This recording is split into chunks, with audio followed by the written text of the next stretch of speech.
Sir Mukesh Jain ji, हमने देखा था किस तरह से प्रधानमंत्री मोदी ने भी लोगों से अपील की थी कि अगर मुमकिन हो तो आप लोग अभी गोल्ड की खरीदारी नहीं करें। उस स्टेटमेंट के बाद से और अभी तक के दौर की अगर मैं बात करूं तो मार्केट कहां जा रहा है? देखिए, गोल्ड की स्पेसिफिकली अगर आप बात करेंगे, उन्होंने दो चीजें बोली थी। एक तो गोल्ड के लिए बोला था, एक पेट्रोल के लिए बोला था कि आप फ्यूल का यूज कम कीजिए, कारपूल कीजिए और जरूरत हो तो पब्लिक ट्रांसपोर्ट का यूज कीजिए। ये इन सब के पीछे रीजन यही था कि हमें अपने जो डॉलर का आउटफ्लो होता है उसको बचाना था, क्योंकि उससे क्या था, रुपये पे बहुत ज्यादा प्रेशर पड़ रहा था।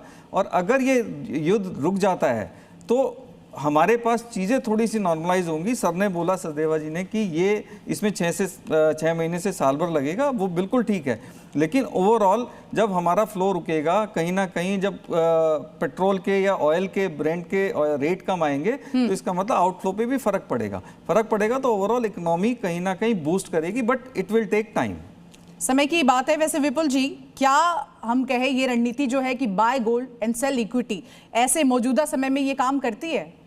नहीं मैम, ये बिल्कुल नहीं करेगी इस समय में, क्योंकि कल भी शेयर मार्केट भी जैसा कि हम लोगों ने देखा है 500 पॉइंट के आसपास निफ्टी चढ़ा है जब डील की बात सामने आई है। और मेरे हिसाब से दोनों चीज़ों में तेज़ी आनी चाहिए। ऐसा नहीं है कि आप इक्विटी बेचें और सोना ले लें, दोनों चीज़ों में मेरे हिसाब से तेज़ी आनी चाहिए, क्योंकि जो इन्फ्लेशन है वो कम होगा जब क्रूड ऑयल के रेट ऑलमोस्ट 84-85 आ चुके हैं और थोड़ा बहुत और करेक्शन आएगा जब हॉर्मूज खुल जाएगा तो मेरे हिसाब से तो दोनों चीज़ों में तेज़ी आनी चाहिए और डॉलर इंडेक्स भी वीक होना चाहिए, जिससे कि इन दोनों चीज़ों को बढ़त में मिलेगी। पर आशुतोष जी, बड़ा सवाल ये भी हो जाता है कि पूरा जो सिनेरियो बना है जब से ये वॉर शुरू हुआ है उसके बाद से जो गोल्ड के निवेशक है उनको फायदा जो है वो एक तरफा होते जा रहा है या कहीं ना कहीं डेंट पड़ते जा रहा है? उनको भी बीच बीच में डगमगाते हुए उनके कदम नजर आ रहे थे कि इन्वेस्ट करना है, नहीं करना है, जो बचा हुआ गोल्ड है उसको बचा के रखना है। उनकी परिस्थिति, गोल्ड निवेशकों की परिस्थिति को आप कैसे देखते हैं?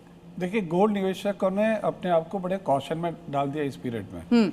उन्होंने, जैसे हमने पहले भी इसमें विचार व्यक्त किए थे कि भी रुको, समझो, सोचो और फिर आगे इन्वेस्ट करो, तो उन्होंने अपने आप को एक बड़े कॉशन वाले उसमें डाला, एक ब्रेक लगाया था। बट वो ब्रेक कितना सस्टेन हुआ ये देखने वाली बात है। मेरे को लगता नहीं कि बहुत लोगों ने कोई खरीदारी इसमें बड़ी कम करी होगी, क्योंकि जिसकी जो आवश्यकता थी वो आवश्यकता के हिसाब से उन्होंने अपना काम तो किया ही किया है। बट धीरे धीरे करके ये क्या होता है ना, एक ट्रांजिएंट आता है, हमेशा ये वेव की तरह एक ट्रांजिएंट आता है। वो ट्रांजिएंट आया, एक रिपल आया और फिर थम गया, तो आया बीच में, फिर वो थम गया, फिर वो एक स्टेडी स्टेट आती है। तो अभी हम वो स्टेडी स्टेट की ओर को जा रहे हैं, क्योंकि हम एक बड़े सेंसिटिव लोग हैं, we are perception driven people. हम लोग बड़े सेंसिटिव हैं और थोड़ा सेंसिटिविटी, और हर दिन हमारी सेंसिटिविटी उठते बढ़ते रहती है।